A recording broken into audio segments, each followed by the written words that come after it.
Well, then, welcome everyone to our first AI lunch program. I'd like to thank everyone for spending their lunch hour with us. My name is Daniel Catlin with the Gateway Workforce Initiative. We're thrilled to launch this program as we believe AI can significantly enhance our businesses, boost efficiency, and empower our workforce. Our goal today here is to enlighten everyone uh, on the ways AI can be implemented in their business. This session will include a run through in the latest in AI news. We will also feature a live demonstration on how to effectively use AI programs, followed by a little Q&A if time permitting.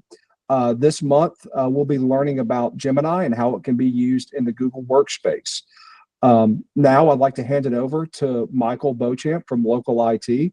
Michael and I have collaborated on establishing this program, and he's volunteered to be our first presenter. Michael, thank you so much for agreeing and helping us get this off the ground. Daniel, thank you, and I really appreciate all the efforts that you've put into this and making this happen. And it's definitely a privilege to be a part of what hopefully turns out to be a thing that we keep going for quite a while. So I'm not going to spend a lot of time on a slide deck, but I do want to have some formality. I think there's value in having a slide deck. So Daniel just walked us through the introduction. We really have two primary parts. We're going to do some AI news, which is just to kind of get us kind of warmed up. Nothing super impressive, and I'll give a little commentary as we go through that news, and then we'll get into the presentation, which does have a slide deck, but will primarily be a real world demo. So Shopify CEO says no new hires without proof AI can't do the job. So Toby sent a memo out to the employees saying that before they ask for more headcount or resources, teams must show why they, quote, can't get what they want done using AI. And I pulled this out of the headlines. One, just to show off a little bit of the AI. This is Google Slides, and image 3 was recently added to Google Slides. So all of the images in these slides were created just by me typing in a prompt, which I think was pretty much me taking this headline and putting it into the prompt and producing this. But I think Toby's point here is I wouldn't take it so much literally, but I hear this throughout AI. I try to involve myself as much as I can with AI. I even recognize some of the names of the participants here. I even spoke a little bit this morning that we just need to have a culture of AI. We need to have an attitude of AI. So I heard this morning there's companies who are using AI and there's companies who are being left behind. And I think that just touching AI, this goes to the extreme. But I wanted to kind of put this out there to kind of jar everyone and say, okay, this is a little bit of an extreme statement, but we need to start having that culture of AI. So a little bit on the other side of the spectrum, Trump pushes coal to feed AI power demand. The White House is seeking to lean on coal-fired power, which has been and steady to decline in the U.S. over the last 15 years, to feed rising energy demands driven by artificial intelligence. I wanted to point this out because a lot of time what gets lost in this whole AI just fiasco and all the newest things that are coming out and the flashy new things, and it can make video, and it can be my avatar, it can be my own voice, it can write things for me. I think it's lost in the practical. And so I wanted to kind of point this out just to show that there are so many aspects of AI. There's human beings involved, there's resources that are involved. And even in the creation of this presentation and the demo that I'll be giving, we're using an incredible amount of processing power. And that processing power has to be fed with some energy. And so that coal plants are looking to be coming online. If you wanted to do a deep dive into the power consumption requirements for AI, it's a fascinating thing. And if you're not really that interested in power, where they're looking to bring nuclear power online, Amazon is looking into this. Google, Microsoft, I think has leased or purchased some nuclear power. So just another end of the spectrum, that physical side of AI that we seem to sometimes forget. So this is out of the headlines a couple of days ago. LinkedIn co-founder asked AI to clone his company. So I asked Replete to clone LinkedIn just to see how far it would get with a single prompt. The result, a surprisingly functional prototype. It's a powerful reminder with the right framing. Today's AI tools can turn a single idea into working software. He wrote it in a LinkedIn post. replete. I'm not going to spend a lot of time on it, just to make sense of what this that I pulled out of the headlines is a coding tool, an AI coding tool. So the idea is that myself or Daniel or anyone on this call who may not have any coding knowledge whatsoever can just type in a prompt and say, make me a LinkedIn clone. And it would produce a product. What I find is it's not really there yet. And and one of the reasons I wanted to do this is for the sake of the commentary, was to say, using AI on a regular basis is just going to make you more powerful. What I find is when I watch true computer programmers, coders, when they're using AI, it's just phenomenal. It's just to see them level up, to see the power that they're able to do. So if you're already good at your job, and I expect everyone in this call is, then how are you using AI to level up? And I thought this was a good headline to kind of focus on that idea. So AI with Google Workspace, presented by me, Michael Bokamp, with local IT. We are based in Foley, Alabama. So actually, there's only one reason this slide is in here is I had an idea that I wanted to actually take and build out this presentation with AI in real time. I practiced that a little bit. I still think it's a good idea, but at least with using Google Workspace, it's just not designed for real time to do a presentation. It would just be a little bit too clunky, or I need a lot more practice. But this is 100% produced by an AI being prompted.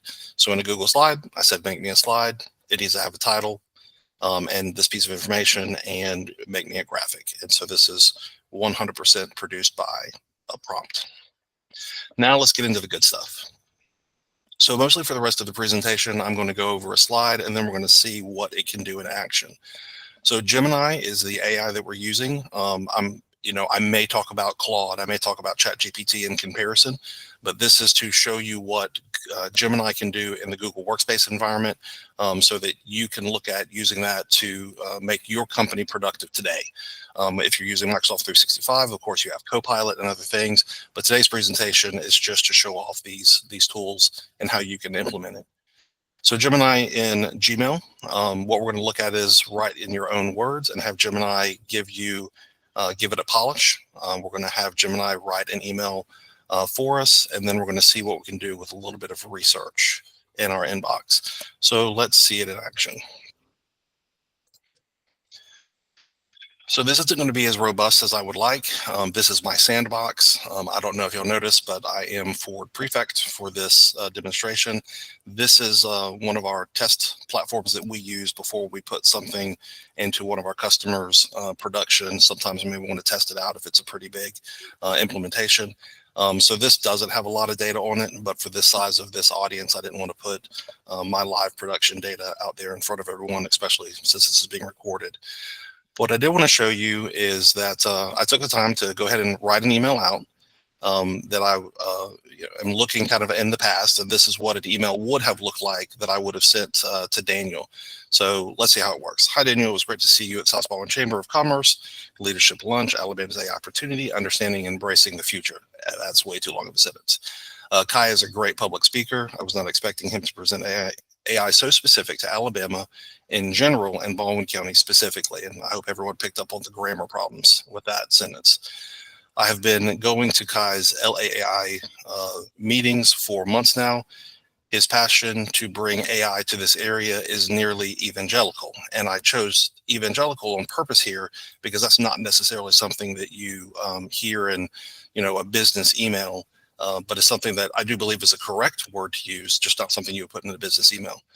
I think that we could bring some real value to the community if we work together to put on a monthly AI virtual event. Let's find some time this week to grab a coffee and figure out what we can do. And now it built in, and this is kind of the whole point of this, built into the Google Workspace, into Gmail, we have this little Gemini feature. Now we can polish, formalize, elaborate, shorten most of the time, and I encourage professionals to do such things. I write the vast majority of my emails and my content, and then I just want Google to help me out or Gemini to help me out, but we'll look at other ways as well. So if I polish that up, then we'll review this. So hi, Daniel. It was great to see you at South Alabama Chamber of Commerce leadership lunch, especially with Kai's insightful presentation on Alabama's IA opportunities. To me, that is far superior than what I wrote, but still gets across my meaning because I wrote it.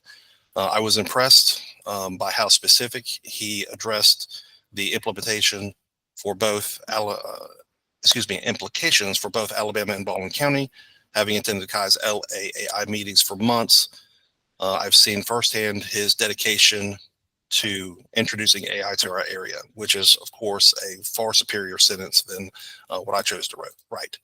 I believe a collaboration on a monthly AI virtual event would bring significant value to our community. Would you be available to meet for coffee this week to discuss how we may proceed? That's fantastic. So for the sake of completeness, you'll see that this is in a breakout box. I can't really do anything with it. I can't edit it, but I can say that looks great and I can insert it. And then it becomes part of this email. If you go out to use that, make sure that you do what I forgot to do too many times, is to delete that. And the reason they leave it there is practical, is to say, okay, what did I originally write? I can't remember. So it doesn't just replace it. It gives you the opportunity to make those edits. And then I can send that out to Daniel, and then he gets that email. Like I said, there's not a lot going on here, and I'm kind of starting at the very simplistic, and we're going to work our way up in complexity of what Gemini can do. But just to show how it does integrate into the Google Workspace from the Gmail perspective, we have our little starburst here. If we ask Gemini, then we can start to have it interact with this email. So what can Gemini do with email? I could just ask it that question. It's going to scan through my emails and give me some ideas. It says I can summarize email threads, I can suggest responses, so forth and so on. We can also do this in our Google Calendar, in our Google Drive, in our Google Chat. All of these products have tight integration with the Gemini artificial intelligence, keeping us from having to break out and open up a ChatGPT or even open up another Gemini session. Let's look at how we can do even better. So for this one, we have an old email when we were doing a project, and I had one of my sysadmins had replied back to me, but let's see if we could do this. We are just going to write from here, help me write, reply to Ford, asking for more information. To better assist you, could you please provide me more information regarding the issues you encountered? This helps. This will help us understand the situation thoroughly and offer the most effective support. So this is where obviously the AI can shine. It can read the email. I'll go ahead and insert it just so we can see how that looks like. But I didn't read the email, so I don't know if this reply is good. The AI will let us get away with things. So to some degree, my point for kind of seeing how that worked is if you do have a very long and complex email and it's got enough data that it kind of knows your tone and it knows what's going on, this is pretty effective. But if it doesn't have a tone, if it doesn't really know what's going on, there's not enough data for it to figure out the context of everything, then it's going to be relatively weak. And mostly I like to take an opportunity to show examples like this to say, don't let AI be a crutch to you. Don't let AI take the place of you using your brain. It's a tool to power you up, to level you up to the next, not to necessarily 100% take over, because it's going to fail and possibly make you look very unprofessional. So going back to our slide deck, let's see what we have next on the list. So Google AI Studio, we're going to look at a couple of examples. I've got some sample business cards, and we're going to look at possibly doing some web scraping. I've got a set of pictures from a site survey, and we're going to look at how Google AI Studio handles that. And then we're going to look at we're going to review a PDF document and pull some news stories out of it and see if we can create some images.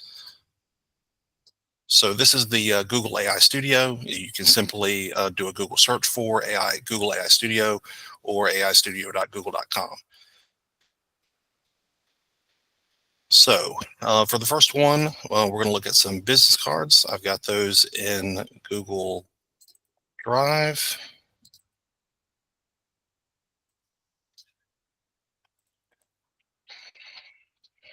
So if I select all those and I insert, then the AI is going to get those loaded in, and it's waiting for me to give that a prompt. Let me take a moment before we get started, because the next action is going to happen is kind of important. And I want to kind of show you what this interface looks like, and make sure that I demystify it a little bit, but also you can just kind of ignore a lot of it. Or you can dig in deeper and do some things. So we're simply at a chat, just like you would be at a Gemini chat or at a ChatGPT chat. And I simply uploaded these images, and I'm about to interact with what I want the AI to do with these. And it's going to give me some ideas of what I might be able to do as well down here. But what's happening over here? This looks real complicated and looks really scary. We're actually going to only look at 2 of the models. For the most part, you can always leave these kind of things as default, and it'll just take care of you. As far as temperature and structured output and code, again, you can play with these things, but the safe thing is just leave them as default. So if we hover over, we'll see the Gemini 2.5 Pro preview, which is the latest and greatest of Google's tools. And then here you have some costs involved. This is a pay-for account with Google Workspace, so these costs don't exactly apply. It would only be for a good deal of usage. So you can kind of consider this for your daily driver to be a free product to use, even in the Gmail, the @gmail.com free use. While I'm here, because we're going to look at this later, I can click down and look at all of the different models that I have access to, and we're going to look at image generation a little bit later. So if you missed that, I want to point it out now that depending on the specific use case you have for AI, and this is with Claude and with ChatGPT and Anthropic and many others, is you may want to use a different model to get different results or get a little bit more refined results. But we've got this here, so let's ask it to do something. Let's see, look at these business cards and pull the contact data out and output in a clear format. And then let's see what it does. So it's going to start thinking down here. And as we get into the thinking model, we can actually, it's going to take us quite a few seconds. We can break out of it. And this is actually kind of interesting to read over as well. And I like to breeze through this if I have the time to kind of get an understanding of what AI is doing, because it can help you kind of write your prompts better and help you kind of work through what's happening. I'm not going to read through all this. I just wanted to show you that if you break out of it, that you can see what is being processed. You can kind of see where the data is starting to come out. And let's get all the way scroll down to the bottom here. And it's currently, as we can see, outputting that data. So card 1, we have Tom DeBell. Looks like it did a good job. I have a name, I have a title, the company, which is implied. I have to look at the card to see how it got that. We've got a good email there and a good website. So clearly we could copy and paste this over into our contact list or to our CRM or some other product. But this is also not that big of a deal, right? You can take a picture of a business card and get into your phone. There's a number of ways to do that. But I wanted to use this as the foundation for 2-part. One, if you need to do things in bulk, where you're saying, hey, we just got back from this trade show, or we just got back from this event and we have the stack of cards, I could hand those off to someone and say, hey, take a lot of pictures of these, put them over into Google AI Studio, and then that way we can process them, get them digitized as quickly as possible. So what's something else we can do that's a little bit more complex that I want you to be thinking about asking the AI to do things a little bit more complicated? So using the data above,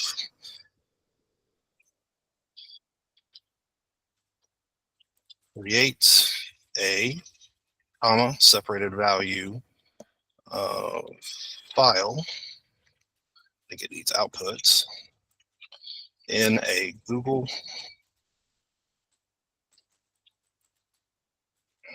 contacts, and excuse my typing,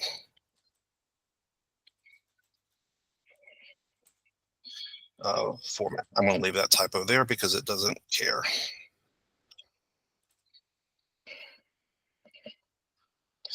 And again, as it's thinking along, you can either wait for it or you can pop out the thinking model and actually do something here that I do want to make sure that you're understanding kind of what's happening, where the sausage is made, if you will. So it understands the goal and then identify Google's contacts, comma separated, CSV, comma separated value requirements.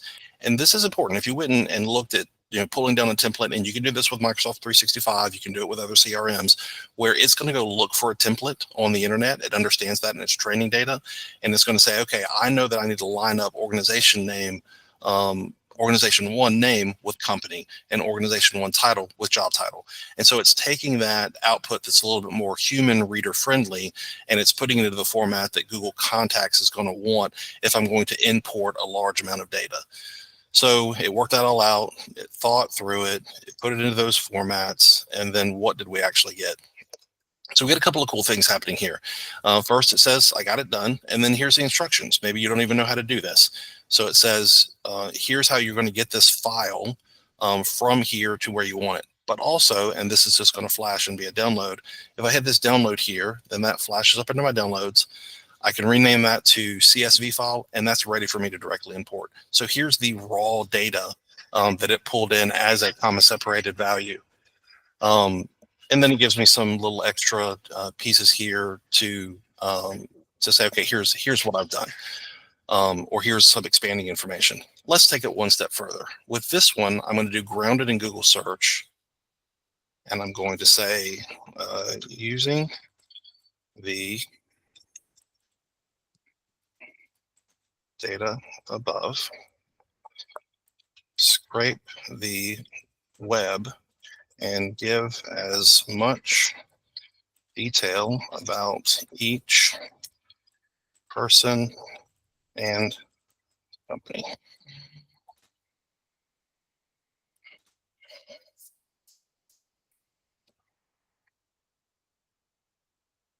Again, not necessary. I just like to look through this and see where it's going. So it's identify key search entities. So it broke it down into simple pieces. We've got Tom and Eric, Lisa, and Tim here. And then I think this is really cool because what it's doing in this case is it's saying, all right, I'm going to ask my own prompt. So these are prompts that it's asking internal to itself. And we're going to see where is it going to do those prompts and then how is it going to output it. So we see it did pretty much the same for each person. It kind of understood some uniqueness about them. And then we start to pull out some of the real treasure. So we've got Tom, founder and president of Modern Leadership, 30 years of experience. Let's see, he is education coordinator of Coastal Wealth Builders chapter of BNI. That's pretty amazing they could find that. That BNI chapter, I think, has been in existence for like 7 months. And it was able to pull that information off the web. And then we've got the same thing with Eric, quite a bit of information about him that's more than one would expect. We've got Dr. Lisa Miller here, her practice there in Foley. We've got Tim, which everybody knows. When I was running this before, I think that I spotted Cybertruck in here, which it maybe didn't scrape the second time. I was pretty impressed by that. Tim is well known for his Cybertruck. But anyway, nonetheless, quite a bit of useful information to be pulled out of here. Definitely something that I could use. I'm certain everyone understands use cases for this, but if I wanted, I get done with those networking meetings, I go and use this to scrape the internet. Now I have a little bit more information that I can try to make a connection to that person, try to be more meaningful to that person, and see what I can do. And then Google is really well known for their sources. So it gives all of the sources where it pulled that data from. We can even go a little bit further and say,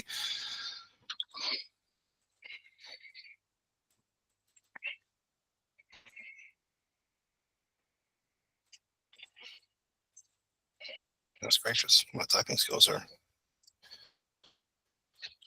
This data into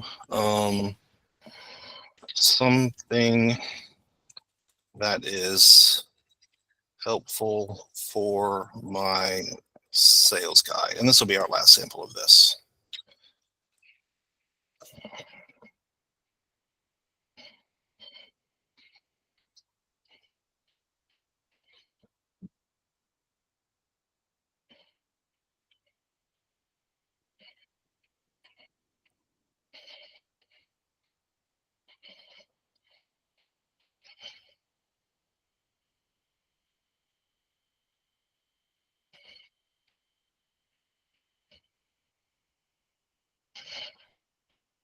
All right. And then as you would expect, a lot of the similar information above just broken down into, as you can see during the thinking portion, into bullet points, break it down into simple things. Let's see, key info and potential talking points. That's fantastic. If I saw, Tom at a chamber meeting or something, I'd say, I know that you're a coach. Could you tell me more about the Maxwell or full focus, these types of things? That's not something that I necessarily would know that would strike up a conversation or make him be interested, or me truly having interest in what he's doing and try to learn. So there you go. There's some ways that we can bring Gemini to taking something as simple as business cards and continuing to expand and refine and scrape the web and just get more meaningful information out of there. So the next thing is a little bit more advanced. I'm going to start a new prompt, and this time what I'm going to do is bring in some site survey pictures. I tried to sanitize these.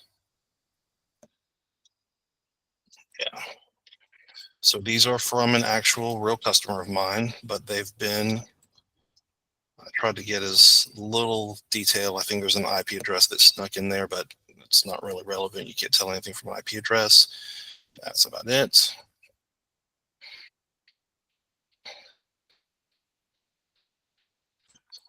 So look at the network hardware and give as much detail as possible about the network here, ISP, cabling, and overall network.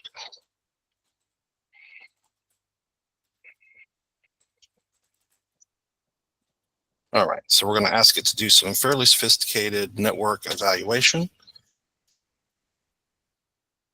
And hopefully, you can see the use case of this if you're out taking pictures of an event, you're taking pictures of a property that you need to do something with, you're taking pictures for something that's damaged, something that has been repaired before and after.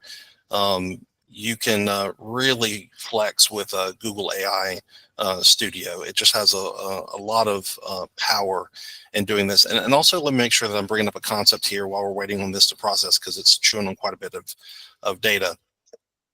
If you've heard the term multimodal, so this is a great example that we've used over these last couple of examples of that AI is able to do different things. So if it can look at text and give you more information, like it can process a transcript, like we see with the Fireflies, and all of those transcript and analysis tools.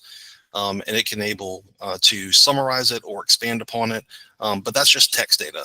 So a different mode is going to be your image data. So we see that it's thinking here, and that's really good. But let's get down to the,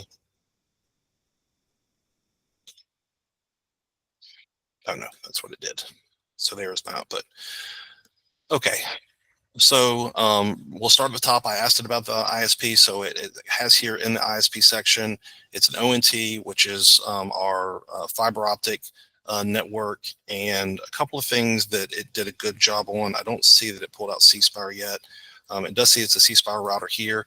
This is really valuable information. If I'm handing this off to my network engineer, this is something that your junior technicians are just not going to be able to find for you on doing a site survey, and not even know to take that picture. If we went back and looked at that picture, you'll see that this piece of information is very, very subtle in there. And again, please do not get tied up that this is network stuff, that this is something you don't understand. If you do understand it, I hope you are enjoying it. But if you don't understand it, just apply it to your industry. Apply it to where you would be taking pictures. So it identified a router. That's great. I've got a model number there and it's labeled as C Spire. That's going to be real helpful when I'm building out my documentation and getting over to my getting that over to my engineers so they can get that over to sales so we can get this customer a valuable product. So it continues to go through. It finds the switching network. This is fantastic. It finds the wireless access point. It presumes that there might be such a thing as a cellular gateway, but it does get as an Internet of Things device, which is actually correct. So it cannot be perfect. And I only gave it a limited amount of information. And I had to sanitize it for the sake of this presentation. So this is actually much more robust with when I gave it more information. So here we go. As it's getting down to summarizing, it did a good job and says clearly the ISP here is C Spire. That's really cool. And then it gives some cabling issues, and it gives the overall topology is what I asked it to do. So it's C Spire, fiber, and then it goes over into Ethernet. It gets into the LAN. It gets us into our wireless. This is exactly how you would expect an advanced IT guy to work this out. Let's keep going, and we'll do one more step to kind of pull this out. So write a summary for a presentation to the customer and estimate the time it would take to clean up the network and configuration. So let's see how well it does with that.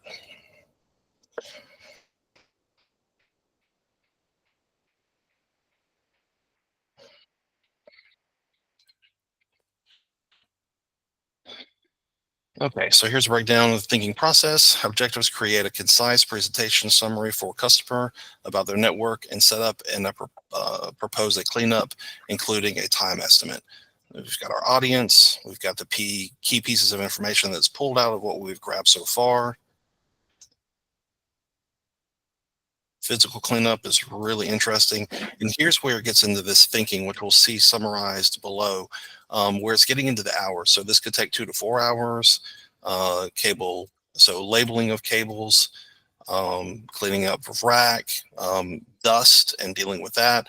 These are things that could easily be overlooked by a salesperson who doesn't really understand all the nuance of what needs to be done, and that creates a frustration with the guys that actually have to get it done. So I was really impressed with that it started to pull this information out. Okay, so we get down here, presentation summary, network infrastructure, overall cleanup process. So the current situation, I'm not going to read through all of that. It's basically just as we saw, a summary of what's going on. I really wanted to focus on getting down to where it got into the time, because I thought that was pretty interesting. So estimated time for cleanup based on the visible state of the cabling equipment involved. We can estimate cleanup project will take approximately 1.5 to 2 business hours, business days, roughly 12 to 16 hours. And I ran this through when it was, and I was able to give it a lot more information. This is really, really good. So I'm very, very impressed based on, we've actually finished this project. And when it had the vastness of information, I ran it through this to get an estimate. And it was scary how accurate it was on a breakdown of each component. All right. So hopefully that gives everyone some ideas of how they could use that in business. Let's do another one that might be a little bit more accessible by more people. I'm going to jump over into my Google Drive again.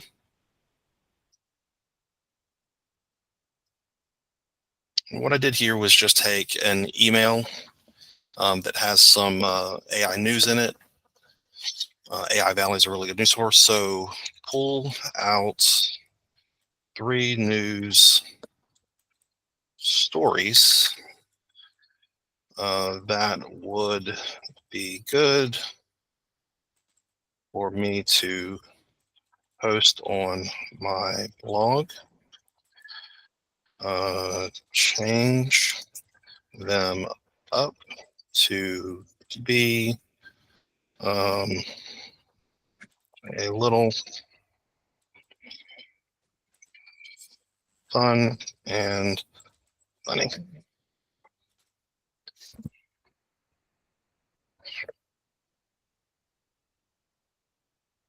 And we've kind of done this already. What I'm actually going to do is use this as a launching point to do something a little bit more sophisticated. So again, just while we're waiting, we'll look over, it understands the goal, it scans the news, it went ahead and OCR'd it. It's got the different pages here, it's pulling out those headlines. Rewrite each story. There's taking my prompt with humor and fun. Okay. And then we've got here, let's see, we've got one is going to be Meta crashes the AI party with 2 new llamas. And then we've got 3, we've got Midjourney finally wakes up, releases V7, and number 2 rather, and number 3, OpenAI hits the snooze button on GPT-5.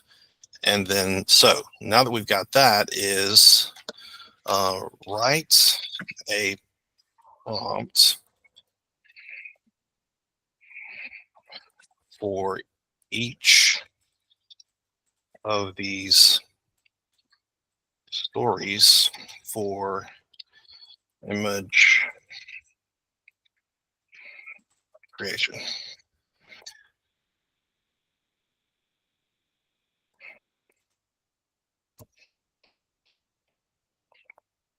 So layering your AI on top of each other. And what I mean by that is, you know, at one pass, and sometimes you can get things in a single pass, but I like to kind of try to get the best that I can out of each pass. So when I pull the data out, and then I want to say, okay, now that we're done with that, I want to go ahead and have AI create me because I'm not good at writing image generation prompts. So understands the goal. This is important. The user wants image prompts for AI generator, such as Midjourney, DALL-E, Stable Diffusion. And if you're not familiar, these are all image creation tools, Midjourney being the most popular, which is actually mentioned in one of the articles. But we have Gemini. So we're going to see how that works. So here is the actual prompt. So a hilarious scene, two cool cartoon llamas wearing sunglasses. And then it goes on with styles. It does all the things that it wants to do. So I'm going to copy that. I'm going to go and change over to my image generation model. I'm going to paste that in, and let's see what we get.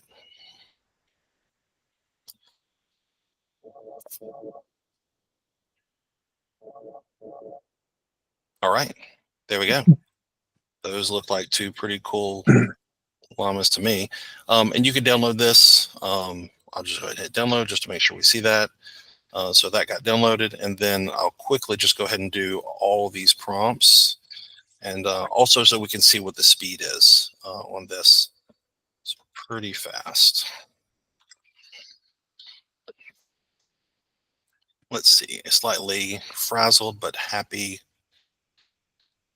robot artist covered in digital. Oh, goodness gracious. I don't know if I'm happy about that or disturbed. But that's what it prompted to run. So I could download that one with ease, and let's go ahead and do the last one just for fun.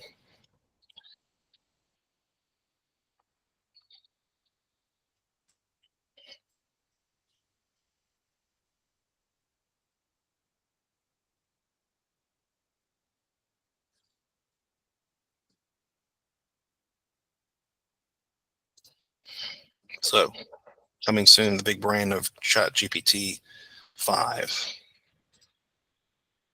And of course, we could go through and refine those, get those a little bit more like we like them, or take it in a totally different direction.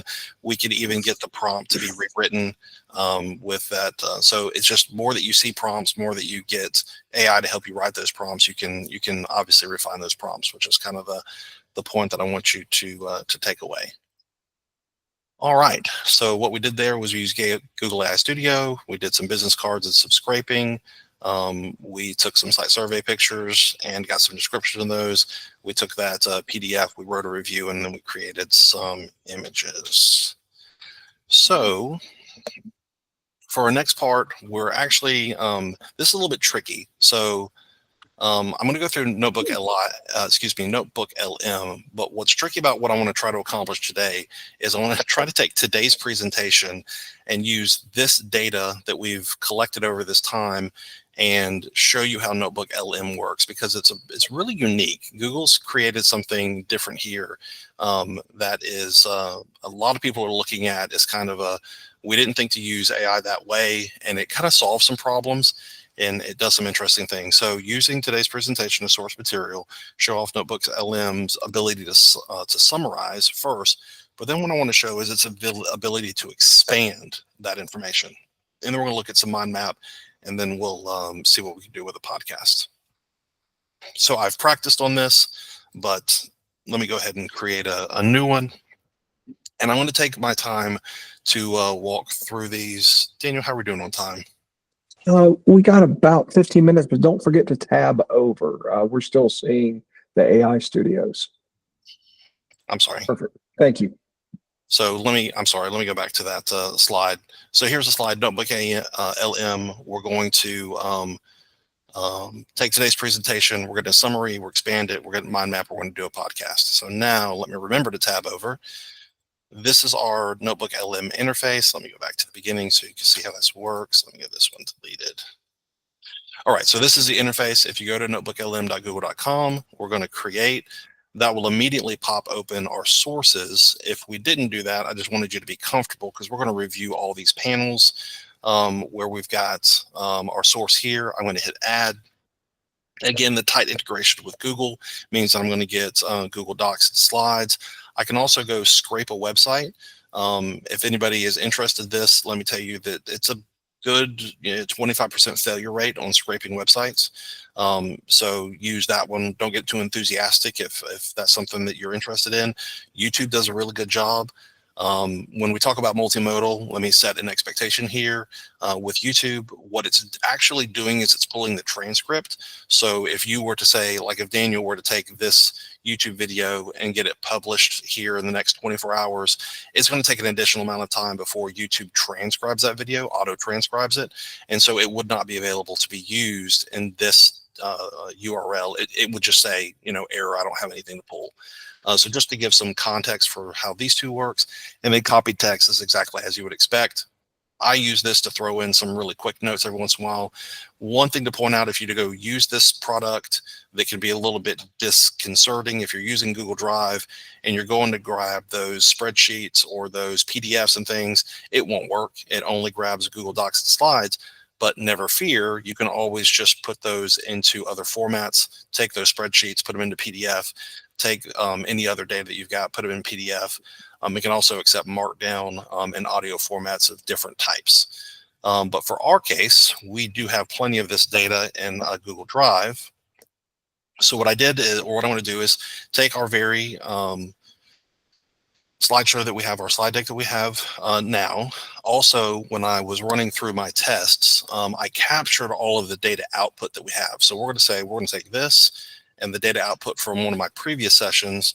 And then when I was running through, I actually recorded myself giving this presentation. So this is not this presentation, but it's going to be enough of the presentation for you guys to get a flavor of it.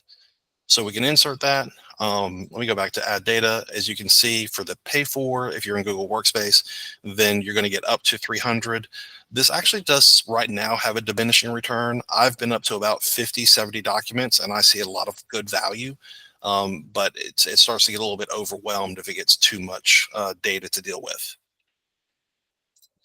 So we've pulled in this data. Now let's break down into these other two panels to make sure that you have an understanding if you go out to use this. So this middle panel, this is our chat panel. So think of this as your ChatGPT or your Gemini. This is where you're going to interact with this data. That's an interesting concept that I want to make sure you're getting from NotebookLM that I haven't put forward yet, which this is very much a walled garden. And what I mean by using that term is to say NotebookLM is restricting itself to taking all of its learning, all of its understanding of, the world. It's been trained on a lot of things, but focusing on your data and not going outside of that data set. So it's resistant to hallucinations. It's resistant to bringing in false information. We've heard those stories about, people who would, even AI, I think, got confused because it pulled a news story that was an April Fool's joke, and I think some news organizations ran with it.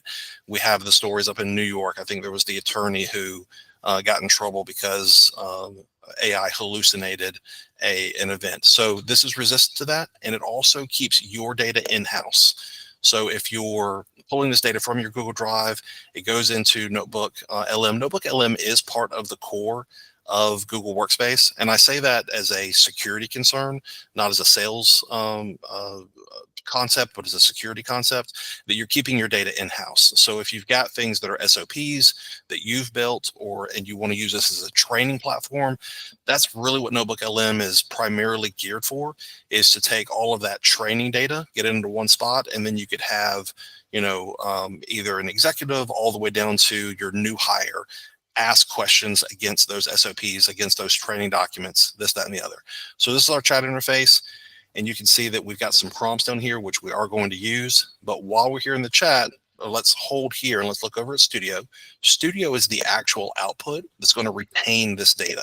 So if we leave this session, then this chat may go away. It's not saved in any way. But right here, I've got Save Note, and it's going to make it part of these notes. And then let's look at what the prompts have, because it's pretty good. How do the featured businesses individual demonstrate? Blah, blah, blah. Let's see what else we've got. Key themes that emerge regarding. So I like that one. So what are the key themes regarding artificial intelligence, which we covered so much, a vast amount of data, that this is a pretty good prompt to say there are several key themes emerge regarding the application and impact of artificial intelligence across diverse sources provided. And then, as you can see, not only is it consolidating all the information, it's actually expanding all that information. So it's trying to be an educational platform. I find this very valuable for my staff. We'll have meetings, but I need to try to educate more. So I'll try to ask it questions that bring out kind of the focus, the data that the training model can bring out more for us.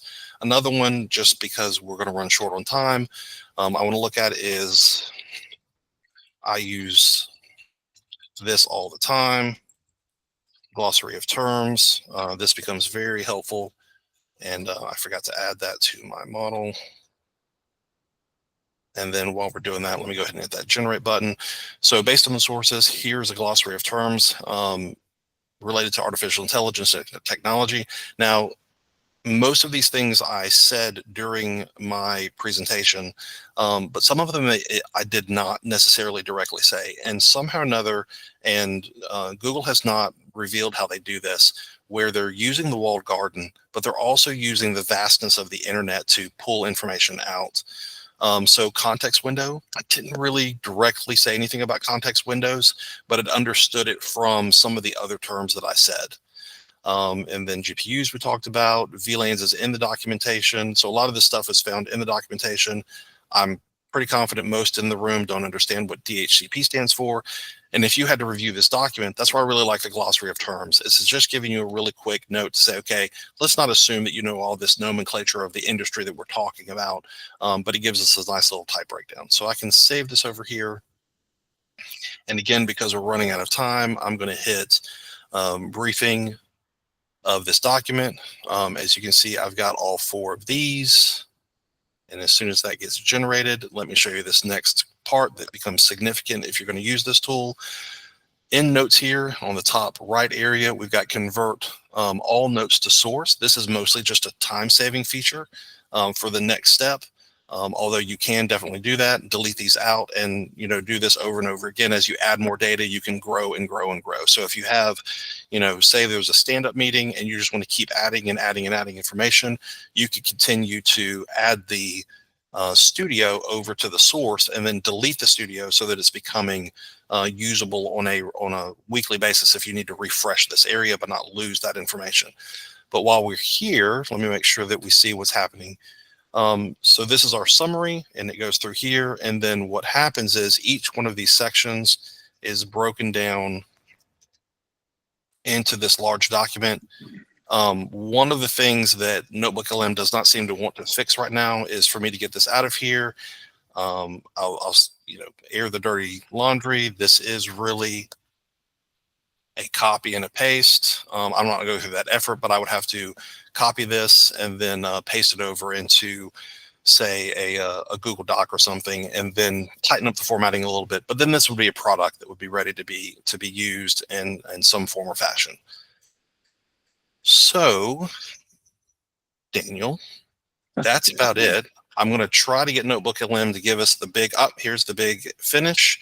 I don't know how this is going to work, but we're going to see if AI Studio can give us an audio overview in the form of a podcast. Daniel, let me make sure you hear it. Ever feel like you're just drowning in information? Like articles stacking up, newsletters you swear you'll read later, and those random notes you scribble down that you can't even remember what they're about? Yeah, we totally get it. It's like a fire hose of data sometimes.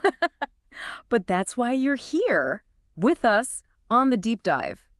Think of this as like your cheat code to cut through the noise and actually get to the good stuff. Today, we got a real grab bag of stuff you sent us. A handful of business cards, the latest scoops from that AI Valley newsletter everyone's talking about, a whole presentation on AI with Google Workspace, and even the presenter's personal notes. Sounds like a real mix, right? It is. But trust me, we've already spotted some wild connections running through all of it. Really fascinating stuff, ready to dive in. Absolutely. That's what we're here for. We want to make sense of all this for you, pull out the real gems so you don't have to spend hours doing it yourself. All right. Unmute yourself. All right, Daniel, there you go. Perfect. And real quick, we've got a little bit of time, about 5 minutes, but one of the things I really find helpful with NotebookLM is the project management side of it. And I was hoping you could kind of speak to that real quick. What do you mean when you say project management side? Okay, so didn't mean to throw you under the bus on that one. So whenever we have a project that we are working on, I find NotebookLM extremely helpful in putting all that information into one notebook, and then I can always ask it, where are we on this project? And if I do a good job of transferring the data over, it will tell me exactly what step needs to happen next in order to make sure I don't drop a ball. Yeah, actually, that's great that you used project management, and I'm glad that kind of threw me and me having to ask the question, because that's one of the points that I wanted to try to take away from this, is that your use case may vary. So don't get locked into my example. Don't get locked into this is designed to be, a supplement for a tutor, kind of have a real professor there for you. Yeah, project management is a great use case for this. It's all about capturing that data. And I've been preaching this for well over a year, and I hope that people are picking up from what this presentation did. And I will take what you're saying and kind of elevate that. Is you've got to be recording all these meetings. You've got to be getting these, these substantial emails need to be potentially, virtually printed out into a PDF and then pulled into something like a NotebookLM. But another way to look at it to your end is saying, all right, where's the project folder and where's our core data? Where's that raw data? Where are we dumping all that data? And having your entire team push it in there. NotebookLM is a little bit restricted right now, but another thing you can do, and I don't know if you're using this for your team, and Ford Prefect is the only user here right now. NotebookLM is domain inclusive. So Daniel, as you know, if we were going to work on a notebook together, we couldn't share it across our domains. So it does have to be inside of your domain to use it. But yeah, project management is just one other example of a use case. So I was talking to an attorney and we were kind of discussing this, and he was saying, well, what if I took a lot of cases from this judge and I fed all of his case data and his decisions and some commentary on that person, and fed that in a notebook LM and started asking him questions. How would he react to this? How would he react this? So until you start talking to different professionals, you definitely don't want to put yourself in a box and say, okay, well, this AI only works for this because that's how I saw it used. You really have to start using it on a daily basis, and project management's a great use case. Wonderful. Again, Michael, thank you so much for your time today. And again, thank you for everybody who was on this call today. I hope you found real value in it. I'm going to ask you to do a couple things.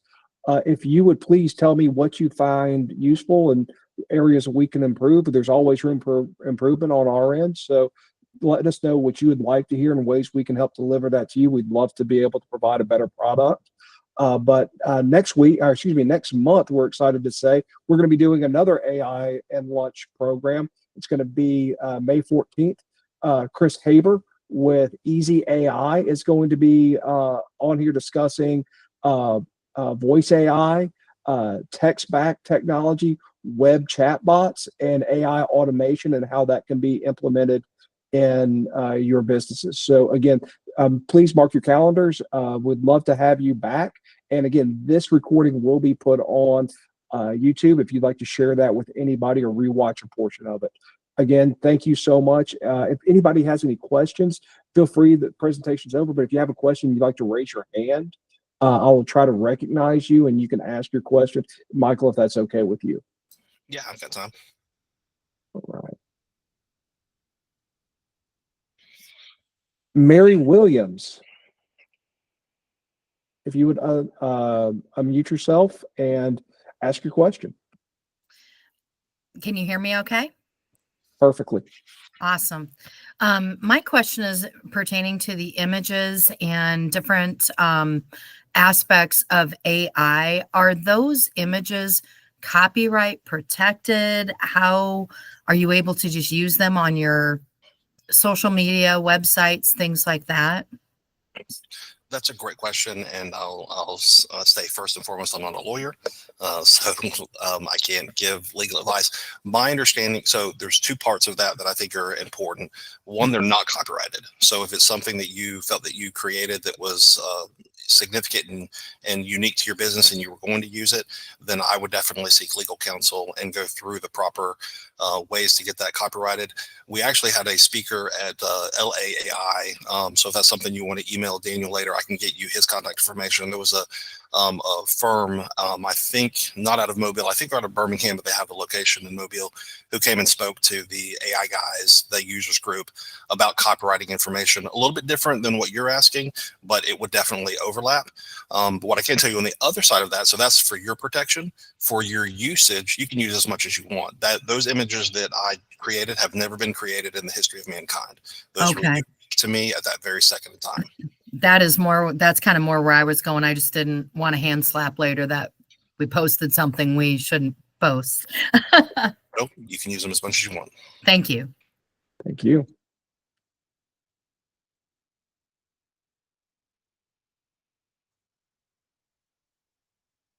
Any other questions?